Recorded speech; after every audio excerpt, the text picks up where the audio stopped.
Hey y'all, welcome to the Clock Tower. I'm Colton here with Brandon. The World Championships have just wrapped up, and we're going to talk about it as well as everything that got announced during the event. First things first, Worlds results 60 players cut to top 8 after 6 rounds. Congratulations to Jose LMR. Won Spain, won Worlds with SDS Hendrickson. Going worldwide. Burn 4 is good, Brandon. Burn 4 is good. Being able to mocha one with the burn four is really, really good. Yeah, I really like this list. Also, I think it's appropriate to shout out YB for this. He's the first player that I really remember going hard into this list. I believe he won Rumble twice with Hendrickson, or at least like finished very high at Rumble twice with Hendrickson. And that was the first time that I think a lot of the world got to see how good this top end was. So shout out to him for being the person to really bring this deck to the forefront. And also shout out to Steve, who Jose also shouted out in his post-match interview, for the incorporation of the trees event. The Fairy King Forest event makes a big difference in the list. So cool to see this kind of evolution of the deck over time to maintain its competitive edge, even with the ban list. Even with Hendrickson's list getting hit, still extremely relevant. Plays 2 copies of the 3/1 Goddess Amber event, which just sends one of your opponent's characters to memory from board. That's really good. Denies tap counter, denies any kind of interplay, gets Shauna off the board, which is important. But other than that, this is just, your normal Hendrickson list. It's just good. It's got all the tech stuff that you expect from an SDS list, runs the Elizabeth combo. This is just the most Hendrickson thing you've ever seen, and deck is still really good. It's a world champion now. So once again, congrats to Jose on a big dub. Really great list. Went 5-1 in Swiss, and then got the job done in Top Cut. 8-1 overall. Brand on 8 Standby Nino coming in second. Nikkei, its first appearance in a tournament, makes its Top Cut, ends up in third on Salvage Standby, which is the most popular way to play it right now. 8 Salvage Bunny Girl, 6-0 in Swiss, ends up in 4th place overall. 5th through 8 is fun. Venus Link, ending up in top 8, 5-1 in Swiss. Another 8 Standby Nino. Bochi the Rock, Salvage Bar, extremely consistent list. Great plussing, great combos. Basically the same thing as 8 Salvage Quints. We've talked about this many times, but it's just a really, really solid list. Gets the job done.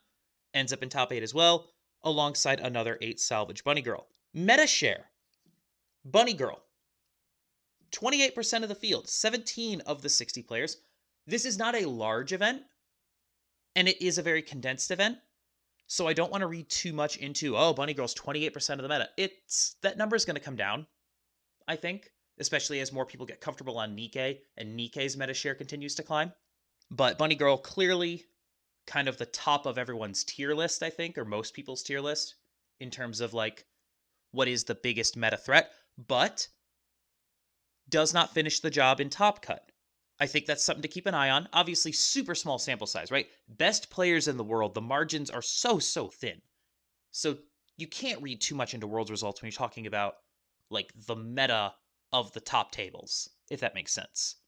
Such a small sample size, best players in the world, like one bad trigger makes all the difference in the world in Worlds Top Cut. But I think there might be something to the idea that Bunny Girl, which only had one person go X1 or better in Swiss, might not be as consistent a finisher as we think. Worth thinking about. Worth at least keeping an eye on. Again, small sample size, don't want to over analyze it, but only one of the 17 Bunny Girls in the room goes better than X2, the other Bunny Girl that made Top Cut bubbled in as the only X2 to make top 8. Next step down was Slime. 7 of the 60, no tops. Incomplete results. We know of at least one that went X2 on the salvage level 1 Rimuru, but that's all we've got right now. So Slime on the outside looking in for top 8. Only 6 Nikkeis overall, one of which made top cut, and 6 Quints as well, with 2 of those making top cut. So 1 out of 3 conversion rate for quintuplets into top 8. Brandon, what are the trends that you see here, and how much do you think those trends matter? So I think this is a very specialized event regarding a lot of those things. A lot of these things, like again, Nikkei's first real tournament experience. Realistically, Bunny Girl's first real tournament experience coming into the new scene. Um, both of them making a showing in Top Cut. I think two Bunny Girl in Top Cut is about on par with what we would expect, especially with the representation level. Nikkei, I think, is actually realistically about the same way. It kind of has that average expectancy here to get into top and continue to do well. Because like we see Bunny Girl and Nikkei in top four, so like we know these have the potential to go all the way as well. Like realistically, we're looking at a win or two from being the top spot. So like we recognize that these have a lot of impacting factors coming forward into this as well. I think the lack of slime in top eight, while I think is a little surprising, I think we're still going to see some of those expected numbers coming in, but until we know for sure, I don't think we can actually fully kind of go into that more. But I think that we did see a wide variance in top cut, and I think that speaks some volumes into this next season. As always, huge thanks to Avis at Weiss Tea Time for collecting this data. This data is going to continue to be updated as we get more and more results. There should be more results before this even airs. We are recording this well before release date. So any additional stuff will be at the link in the description. And as you were saying, Brandon, diverse top cut, 6 different decks in top 8, which is, I think, by all accounts, pretty healthy, including some stuff that's maybe a little more off the wall, right? Venus Link is not something that we talked about in our Worlds preview 2 weeks ago. Bocchi the Rock, something that we're going to talk about next time when we talk about our Summerfest preview in 2 weeks, but didn't make the cut to get into our Worlds preview. Good decks, meaningful play patterns, can get wins against good things. It's cool to see that. We have seen major tournaments where it feels like it's only 1 or 2 things that matter. Not the case this time. Balanced worlds. Currently a healthy format. Also worth noting, no Hololive. So curious to see exactly how much Hololive did and did not get brought when those numbers come out. But we'll get that information in the future. I think Hololive's still obviously very potent, but a lot of people I think switched on to things like Bunny Girl and Nikkei, new stuff making up over a third of the field. Speaking of new things, Speaking of new things, a bunch of stuff got announced during the stream. We're going to start with products. Fairy Tale Chronicle set, July 3rd. It's just a fancy version of the cards that are already out. It's nothing new. If you want foiled versions of the really bad Fairy Tale set from 500 years ago, there you go. You can pick that up on July 3rd. Azure Lane 2, not surprising. Fujimi Bunko, Volume 2. So that weird set getting some more support, so we'll see what that does for that. Konosuba re-edit. Mostly reprints, a handful of new cards. Konosuba getting a little bit of an update as well. So I'm looking forward to working with that. And then Brandon, congratulations. Not only is the English exclusive not dead as we feared it might be, you are getting something you're very excited about. The Eminence in Shadow coming to Weiss, and Brandon is in the market for a case. I know. Better start saving now. It will drop around December.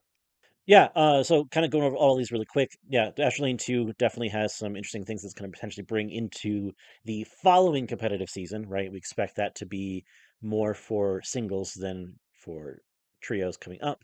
With Fujimi Bunko 2, I think that's really interesting thing to be able to come into play. especially with Fujimi set 1 being that big collector's hype train about. I'm curious to see what they'll continue to do for as this one comes out as well. Singles are going to be cheap again, that's for sure. Very likely. So looking forward to that. See more data life support, more Sakano support coming from that as well. So there's definitely things to be aware of as that comes out. I don't think either of those supports break those sets, but I think that having that support we might see more of those sets in just regard of generic numbers on the field.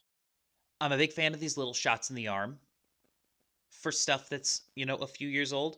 Saikano was competitively viable for a minute, hasn't been in a little while, but getting a few new cards in the Bunko set might raise its competitive profile a little bit without requiring a whole brand new set. I kind of like this model. Well, and basically that's what Konosuba Re-Edit is, right? Is just kind of reprinting, but also giving a slight shot in the arm, kind of, to the sets that already exist now. So, And also reprints of cards that are expensive.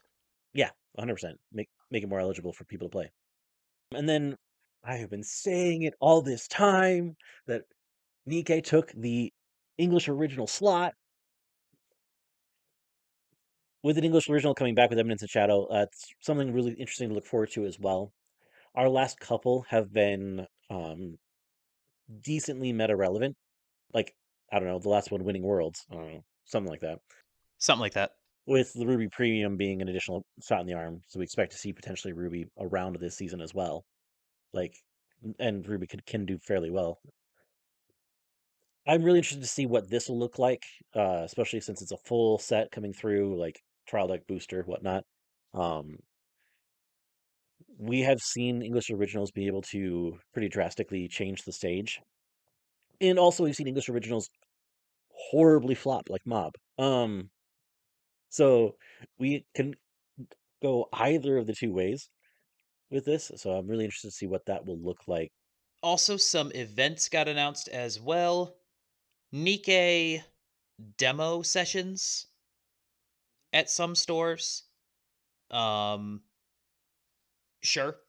Like, I guess if someone's really into Nikkei and this is their way into Weiss, then those shops will be hosting demos, I guess. Not a whole lot of details. They haven't done a whole lot of demos in recent years, so it'll be interesting to see exactly how that ends up playing out. The Meister Cup is back. That one will also be Nikkei. 50 stores worldwide with exclusive prizes up for grabs. You can win an exclusive PR Plus. Yeah, it's one of those things. It's sort of like a title cup. You have to play Nikkei. We talked about this when they first announced it. Honestly, like it kind of takes away the title cup from the local shop, which kind of sucks. You have to play Nikkei. Like single title formats tend to not be fun just because it's a lot of the same stuff. They also tend to have less people. It can be, but you're still only playing into the same 2 or 3 decks at most. Well, if you're only playing with just Nikkei itself, like you're limiting the shop even above and beyond where you are normally. So shops that run like 10 people, maybe 2 people bought into Nikkei. Yes, but at the same time, taking events away from local shops is not good for those local shops who already have to deal with Bushiroad. And there are only a handful of shops that are supporting Weiss. Like, in my state, there are, I think, 3 shops that, like, actively support Weiss and have events and stuff. The fact that none of them are probably hosting one of these is kind of dumb. Well, I mean, realistically, what incentive do the shops have to be able to do that, right? If they're like, hey, we have to limit our normal locals to this very specific deck where we only have like a third or even less than of our normal group of people, you're like saying, hey, we're intentionally not inviting the majority of our group to come play during the time that we have already dedicated to playing. Well, the answer is to change the way the title cup works so that if you bring a thing to the title cup, you get an additional prize pack. Or you're only eligible for the PR Plus if you bring the title. That kind of thing. So that the people who aren't interested can still play whatever they have, but you as like the Nikkei player can still play for the prize and not have to compete for it with a bunch of other people who don't care about it. Sure, like the highest rated Nikkei player. Exactly. Like, shops are going to do what they need to do, right? To have events and stuff. Like, if Bushiroad would offer a little bit more support to these shops, I think they would be rewarded for that. But taking events away from local shops is not the answer. And it gets worse because with the very limited BCS announcements we got, we do know it's going to run from October to March, which makes sense. It basically splits the calendar right down the middle. But Shop Challenges 1 will no longer have buy cards. And 2, not only is the prize not a buy card, it is now a center marker. So, serious question. What is the point of going to a shop challenge in 2025? You play against the people at your shop all the time. Everyone knows who the best players in your shop are. There's no reason to care about winning a shop challenge now. It used to be you got a buy card. You would get a round buy at regionals, which is a big deal. Your road to Worlds started at the shop challenge level. That's a big deal. Like, that is a reason for people to go to shop challenges, and you and I would travel. Like, we would go to at least 2, if not 3 different shop challenges all over the place. We would make long drives to go to these events because they mattered. For me, I find center markers distracting. For me, I don't find a very practical purpose for this as much as it is like for a display thing, right? So if it's going to be a display thing anyway, just make it a display thing versus splitting the difference. Instead of, not only do we no longer have buy cards, they've gone in the complete opposite direction and given us a prize that makes the gameplay experience worse. I don't like this at all. I think this is actually really bad. I don't know why Bushiroad seems to not care that the local shops will lose traffic over this. And like, I get that making the buy cards work, and like, I get that they've had to repair and all that stuff. I get that it complicates regionals, Like, I'm but not even honestly, opposed to the figure it out. removal of buy cards specifically. If you're taking it out, you're replacing it with something meaningful. I would at least get it.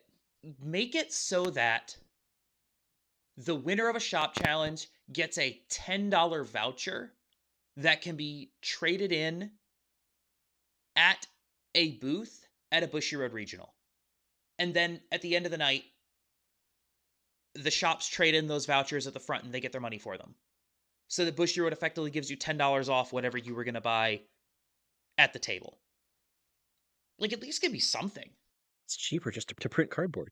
If you're going to just print cardboard, at least print something I can play. Print a Shioko promo. Yeah, there's no reason to go to a shop challenge anymore. It's just another week at locals now. Who cares? It's silly. This is a silly change. We haven't really browbeat Bushiroad over decisions like this in a while because they honestly haven't been making as many destructive decisions recently, but this is a silly thing for them to do. And realistically, we're not even upset about like taking away buy cards. Like that's not even it.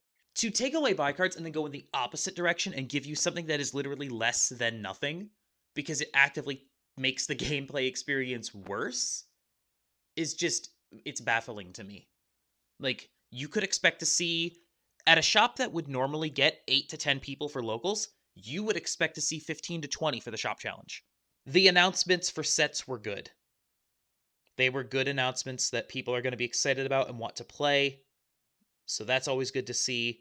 I think that's all I've really got on that front. But yeah, that's it for us. Thank you so much for joining us. We'll be back next week. Until next time, please like, share, comment, and subscribe, and have a good one. We'll see you then.